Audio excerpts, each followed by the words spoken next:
എല്ലാവിധ ലാബ് ടെസ്റ്റുകൾക്കും MHL smart labs, Dubai road, Eriyad, Bahadur mall, Kara and Manus properties, Asmabi college.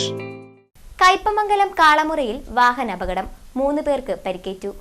ഇന്ന് രാവിലെ 9:30 ദേശീയപാത സർവീസ് റോഡിലായിരുന്നു അപകടം. 2 ബൈക്കുകളും കാറുമാണ് കൂട്ടിയിടിച്ചത്.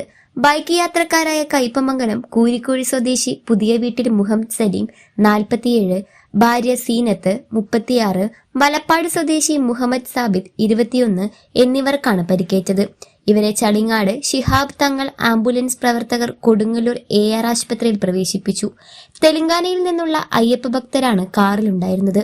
ഇവർ പരിക്കേൽക്കാതെ രക്ഷപ്പെട്ടു. കയ്പമംഗല പോലീസും സ്ഥലത്തെത്തിയിരുന്നു.